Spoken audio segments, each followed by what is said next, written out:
The forest was quiet in a way that felt strange, almost too quiet, as if every creature inside it was holding its breath. In the middle of that silence lay a great dragon, his body heavy against the soft earth. His name was Raylorn, though no one had spoken that name in a long time. His scales, once bright and strong, were cracked and dull. His wings were bent at painful angles, and every breath he took sounded rough, like stones grinding together. He had flown far from the machines that attacked him, far from the fire and metal that tore the sky apart. Now he was too weak to move, too tired to fight, and too hurt to care. He believed this was where his life would end, alone, broken, and forgotten. Raylorn closed his eyes, trying to keep his mind calm. He remembered his home, a place where dragons flew free above glowing mountains. That world was gone now, taken by machines that destroyed anything alive. He remembered the last battle where he tried to protect the younger dragons. He was the strongest among them, but even he could not fight the endless metal creatures. One of them had cut deep into his chest. Another had torn through his wings. Somehow he escaped, flying until he fell out of the sky and crashed into this ancient forest. He had lain there for days waiting for the end. He did not expect to hear footsteps. They were small, soft, and careful. At first he thought it was some animal creeping nearby. But the steps grew closer, too steady and slow for any creature of the forest. Raylorn's eyes opened just a small bit. He saw a faint light moving through the trees, like a small star drifting on the ground. He tried to lift his head, but pain shot through his neck and forced him to stay still. A human stepped into the clearing. Raylorn's heart tightened with fear and anger. Humans had brought the machines. Humans had destroyed his world. Humans had chased dragons for years, afraid of their strength. He expected another hunter, another enemy. But this one was different. The person was not a man with armor or weapons. It was a young boy, small, quiet, and carrying a lantern that glowed a warm color. The boy stopped when he saw the dragon, but he did not run away. He did not scream. He simply stared, his eyes wide, his face pale, but not frightened in the way Raylorn expected. The boy held a small basket in his hand. He looked at the giant creature lying on the ground and slowly placed the basket beside him. Then he walked closer. Raylorn growled, a low sound that made the trees shake a little. Even hurt and dying, his voice carried power. But the boy didn't step back. Instead, he sat down on the ground, keeping a little space between them. He did not say a word. Raylorn narrowed his eyes. Why would a human sit beside him? Why was he not running away? Why was he not trying to hurt him? The dragon watched the boy carefully. The boy placed the lantern on the ground and wrapped his arms around his knees, staring at the dragon with a soft expression, almost sad. Raylorn felt a strange confusion. No human had ever looked at him like that before. Minutes passed in silence. Only the wind moved between the trees. Raylorn could hear his own weak breathing. Finally, the boy spoke in a calm voice. "I thought you were crying," he said softly. Raylorn stiffened. Had he been crying? He did not remember. Maybe the pain had pushed tears out of his eyes. Maybe the memories of his lost world had hurt too much. Or maybe he had simply felt too alone.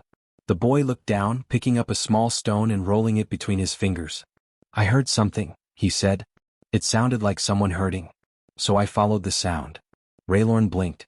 Most humans would run away from danger, not walk toward it. Yet this small boy had walked deeper into the forest, alone, following the sound of a giant creature crying. The boy sat quietly again. Raylorn studied him. His clothes were simple and a little torn, like he came from a small village.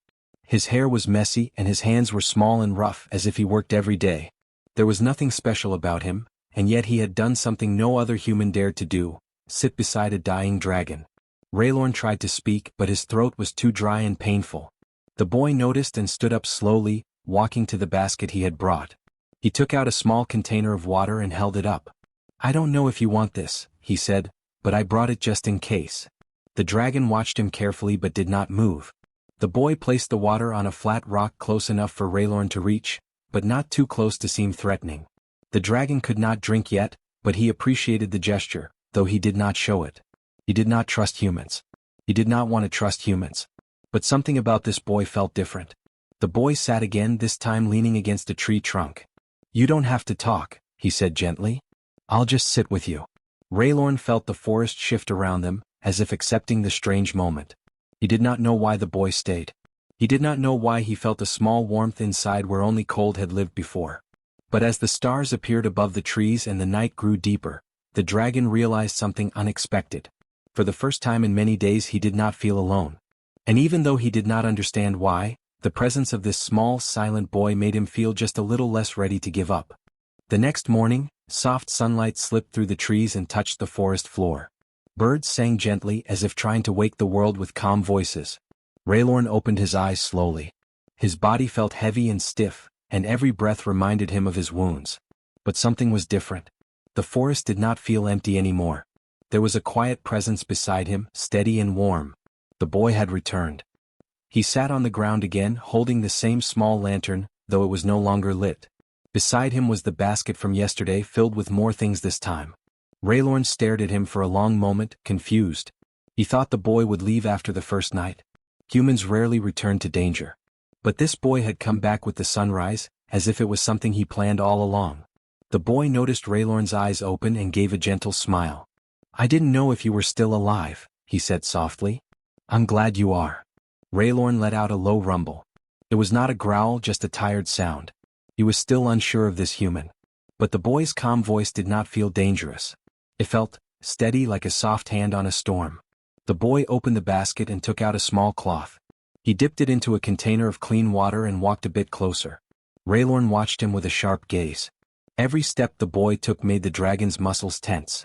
Even hurt as he was, instincts warned him of danger. Humans had always brought pain. Why should this one be different? But the boy stopped 3 steps away, not pushing too close. He sat down again and held the wet cloth up slowly, showing it to Raylorn. "I want to clean your wounds," he said in a quiet tone. "Only if you let me." Raylorn blinked. No one had ever asked before. Humans usually attacked without thinking. Machines never cared at all. But this child asked for permission. He asked a dragon, something most people feared, to choose. Raylorn lowered his head slightly. It wasn't clear if he agreed or if he was simply too tired to react. But the boy took that as a sign that he could continue.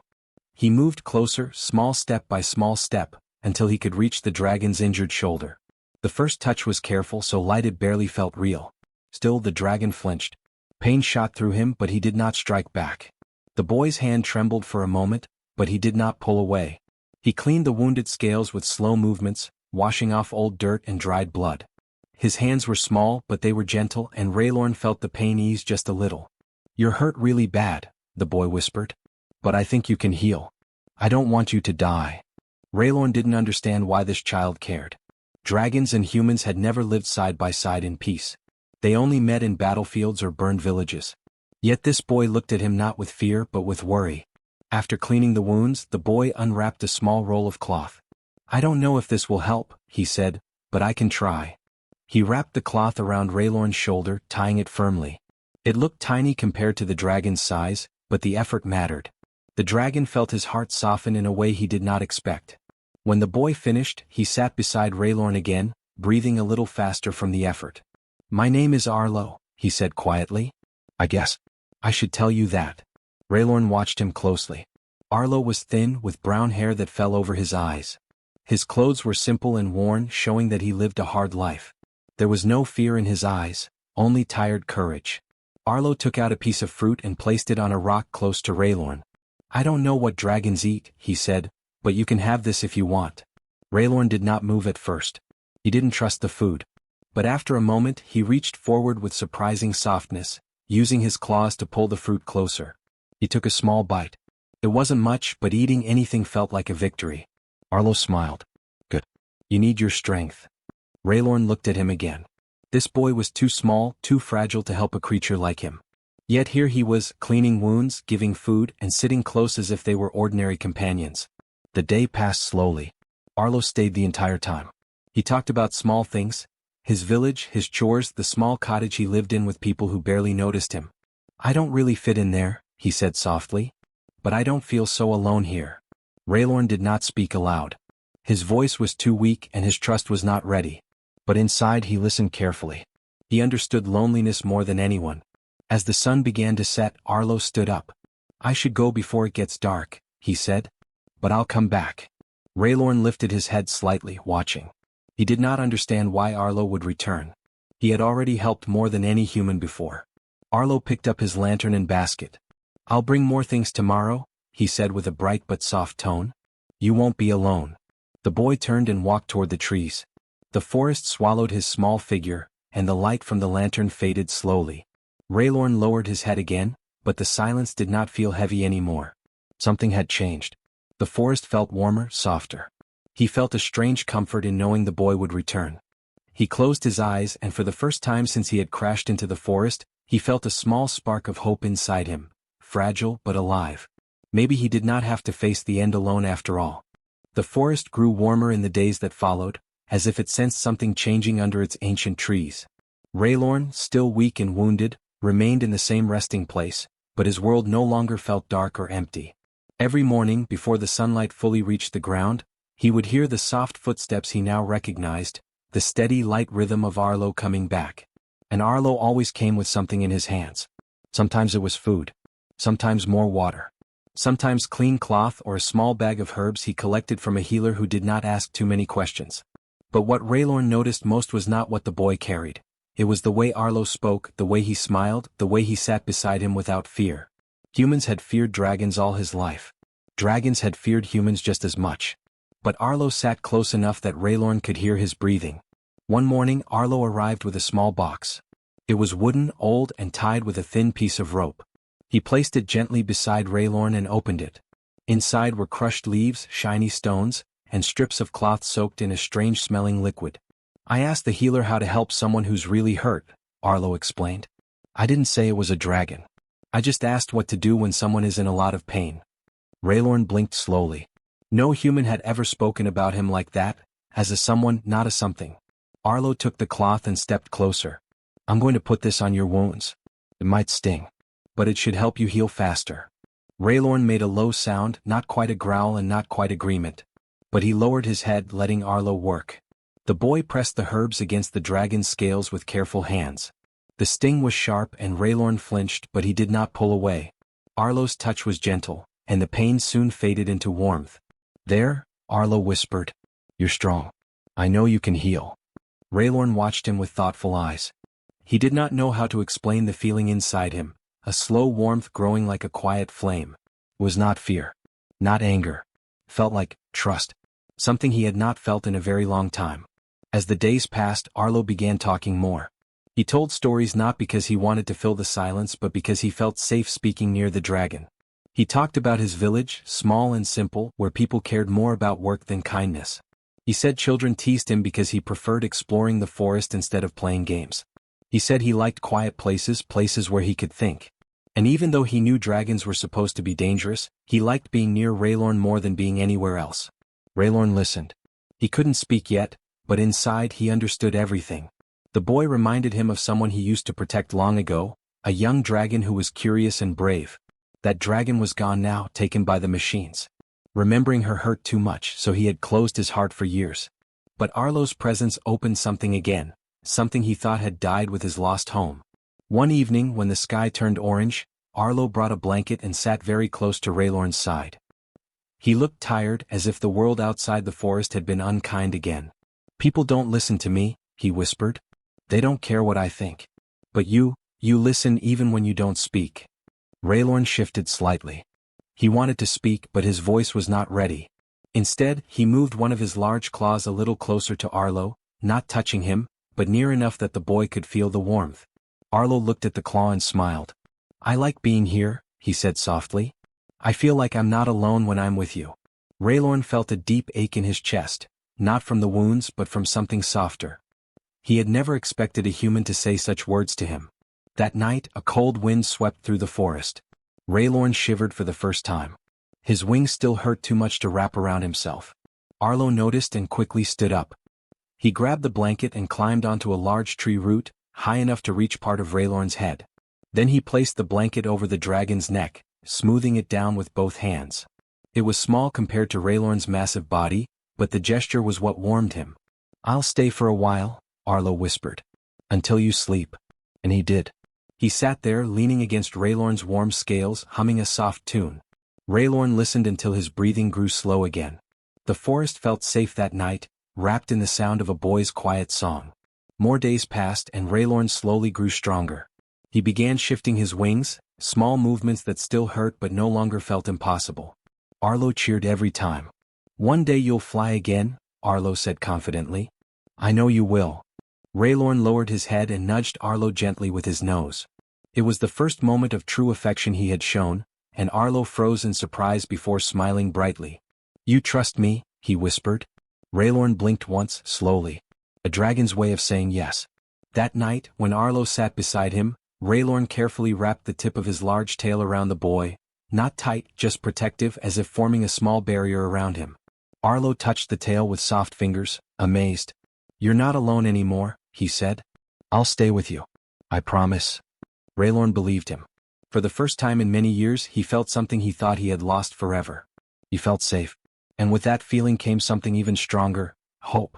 The forest felt calm in the morning sunlight, the air filled with birdsong and the gentle rustle of leaves. Raylorn lay resting, his wings stretched slightly, feeling stronger than he had in days. Arlo sat nearby, sharpening a small stick he had picked up from the forest floor. The two had grown quiet companions, sharing time without fear or urgency. But the peace of the forest would not last. Far beyond the trees, the villagers of Arlo's small town had noticed unusual tracks, deep, massive footprints pressed into soft soil. Fear spread quickly, whispers of a dragon prowling the forest. Most villagers assumed the worst. Dragons were dangerous, they said. Humans should protect themselves. And so they prepared, gathering simple weapons, spears, crossbows, and shields. The hunters followed the tracks into the forest, voices tense and eyes searching.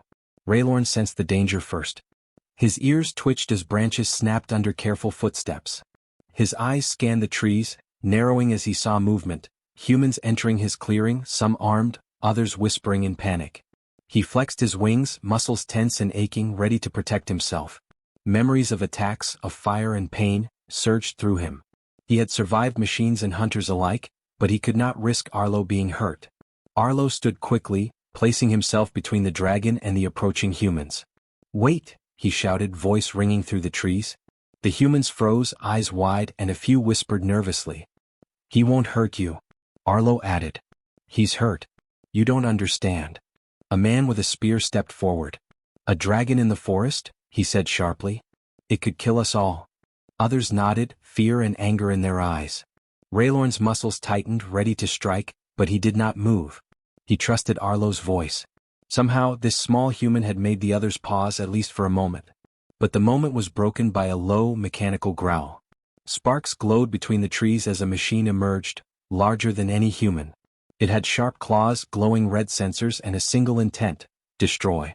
The metal hunter had tracked Raylorn's movements and was finally here. Its heavy legs shook the ground with each step. Its sensors locked on the dragon. Raylorn's eyes narrowed. Machines had always hunted him without mercy. He flexed his wings, muscles aching but responding. Arlo ran toward him. Don't run, he shouted. We can fight together. The humans panicked, stepping back, but Arlo stood firm. He waved, trying to guide them behind cover while keeping his attention on the dragon and the approaching machine. Raylorn took a deep breath, the wind in his lungs strengthening him. Pain still shot through his wings, but courage and trust surged stronger. For Arlo he could fight. For Arlo he would rise. The machine lunged, striking the earth near Raylorn's claws. Rocks exploded into the air and the humans stumbled back. Raylorn roared, a sound that shook branches and startled birds. With a powerful swing of his wing, he knocked the machine off balance. Sparks flew from its metal body. Arlo cheered and ran closer to guide humans away from the immediate danger. The dragon lunged again, swiping a massive claw to tear at the machine's leg. The metal screeched and sparks flew. Arlo shouted directions to the humans, telling them where to hide and when to move. The dragon's strength was uneven, but his precision, guided by trust in Arlo, was unmatched. He struck again, sending the machine sprawling into a heap of broken metal. When the smoke cleared, the humans stared at the dragon. Some shook with fear. Some whispered among themselves. But most were silent, realizing they had misjudged the creature. The dragon had not attacked them out of cruelty. He had fought only to protect Arlo. Arlo ran to Raylorn's side, brushing dust from his scales. See, he said softly. You saved us. You didn't hurt anyone who didn't deserve it. Raylorn lowered his head slightly, feeling exhaustion press down. He was still weak, but he had learned something powerful. Together with the boy who trusted him, he could defend not just himself but others too. The humans stepped forward slowly, curiosity overcoming fear. One of them, a young woman, extended her hand toward the dragon. Raylorn narrowed his eyes, muscles tense, but Arlo touched his side gently. "It's okay," he whispered. "They mean no harm." The dragon sniffed the hand, moving carefully, then lowered his head slightly. The gesture was small, but it meant the humans had begun to see him as something more than a threat. They had begun to understand that not all dragons were enemies. The forest grew quieter again. The machine was destroyed, the humans calm but amazed, and Raylorn lay down to rest. Arlo stayed beside him, gently touching his scales, humming softly to soothe him. The dragon's pain was still there and his muscles ached, but his heart felt lighter. He realized that the world outside the forest could be dangerous, but courage, trust, and loyalty could change how humans saw him. Night fell and the stars appeared above the treetops. The dragon stretched his wings slowly, feeling strength returning. Arlo leaned against him, smiling softly. "You did well," he said quietly. "They saw the truth. You're not just a threat. You can be a friend too." Raylorn's chest rose and fell slowly. The forest, once filled with fear and memories of pain, now felt alive and safe. He realized that he could fight, not out of anger or revenge but to protect and to help. And beside him, the small human boy who had refused to leave him was a reminder that kindness and trust could exist, even between species that had long been enemies. The forest would not always be safe. Threats would come again, whether from humans or machines. But Raylorn now knew that he had someone to stand beside him, someone who believed in him when no one else did. And that trust, that bond would be his strength. As the wind rustled through the trees, Raylorn lowered his head and closed his eyes for a moment, letting Arlo's hand rest on his scales. He felt hope growing inside him for the first time in many years. The forest had tested him, but he had learned that trust, courage, and a single human's belief in him could turn fear into friendship, and even a wounded dragon could rise again. The morning sun broke through the trees, painting the forest floor with golden light. Raylorn flexed his wings slowly, feeling the strength returning with each movement. Pain still lingered, but it was weaker than before. His body had healed and his mind was lighter. Beside him, Arlo packed a small bag, smiling as he glanced at the dragon. "You're ready?" Arlo said softly. "You can fly again." Raylorn lifted his head and studied the boy. He had grown in confidence over the days, standing beside him through danger, feeding him, caring for him. The dragon felt a warmth in his chest he hadn't known in years. He trusted this human completely. And for the first time he wanted to fly, not just for himself but with Arlo beside him. The dragon stretched his massive wings, feeling the wind rush over the scales that had been broken and scarred. Arlo climbed carefully onto his back, holding on to a ridge of hardened scales. "I won't fall," he said quietly, his voice steady. Raylorn lowered his body slightly, testing the balance. The boy was small but his courage was strong. He would not let fear stop him. With a deep, slow breath, Raylorn pushed off the ground. The forest dropped beneath them, and his wings carried him higher with each beat. Pain flared briefly but he ignored it. Arlo's steady hand pressed gently against his side, and the dragon realized that courage was contagious. He could do this because the boy believed in him and he believed in himself. They rose above the trees, higher than Raylorn had flown in weeks. The wind rushed past, whipping past his wings and ruffling Arlo's hair. The boy laughed, a sound so bright and full of joy that it made the dragon rumble softly in response. Flying again felt like reclaiming a part of himself he thought he had lost forever. Below them, the humans of the village watched in awe. Some ran in fear but most froze, unable to believe their eyes. A dragon flew over their homes, carrying a small human on his back, yet he did not strike or breathe fire. He soared with grace, a silent protector. The villagers whispered among themselves. Could dragons be allies, not enemies? Arlo waved down at them, his voice carrying as he spoke words of peace. Raylorn dipped his wings slightly, guiding the boy over a river glinting in the sunlight. He remembered the lands he had protected for years, now showing them to someone who cared. Arlo pointed to forests, hills, and rivers, sharing little stories about them. The dragon listened, feeling the boy's connection to the world. For the first time, Raylorn realized that humans could be more than a threat, they could be companions. As they flew, a few hunters from the village approached cautiously, still armed but curious. They stopped at a safe distance, watching the dragon carefully. Raylorn lowered himself to the ground nearby, folding his wings but did not flee. Arlo climbed off his back and approached the humans slowly. "He won't hurt you," Arlo said. "He saved us. He saved me." The villagers looked at Raylorn and then at the boy. Fear melted into awe as they realized that the dragon had not come to harm them, but to live, to protect, and to trust. One brave villager stepped forward, reaching out a hand. Raylorn sniffed it, then lowered his head slightly. Arlo smiled, placing a hand on the dragon's scales. The gesture spoke of friendship, trust, and understanding. That evening, the dragon and the boy rested in a wide clearing. Raylorn stretched his wings, feeling the last ache fade. Arlo sat beside him, brushing dust from his scales. "You've come so far," he whispered. "I'm proud of you." The dragon nudged him gently, a soft rumble of approval and affection. As night fell, stars lit the sky above. Raylorn raised his head, gazing upward, and then turned to Arlo. He understood something important. He was no longer alone. He had a friend who had risked everything to sit beside him, to care for him, to trust him. And in return he could protect that friend, guide him, and share the skies together. Over the following days, Raylorn patrolled the forest, not as a hunted creature, but as a guardian. Arlo followed, learning the paths, the hidden rivers, and the safest places in the woods. Humans and dragons slowly learned to coexist, guided by the example of trust and courage they had witnessed. Villagers no longer feared the forest but respected it, and the dragon became a legend not of destruction but of hope. One morning, Raylorn lifted Arlo onto his back again. The boy held on, smiling, and together they flew higher than ever before. The sun glinted off Raylorn's healed scales, shining like the promise of a new era. Below, the forest stretched endlessly, safe and vibrant. The dragon roared softly, a sound of triumph and freedom. Arlo laughed, the sound carried by the wind, bright and full of joy. The dragon who had once been dying and alone now soared with purpose. He had learned to trust, to forgive, and to hope. The boy who had refused to leave him had shown the world that humans and dragons could coexist. Together they were no longer two separate beings, but a symbol, a bond of courage, loyalty, and friendship that bridged species, healed wounds, and promised a future where both could thrive. As the stars began to shimmer across the night sky, Raylorn and Arlo landed on a high cliff overlooking the forest.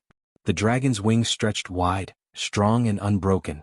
The boy touched his scales gently, and the dragon lowered his head slightly, resting it near Arlo's shoulder.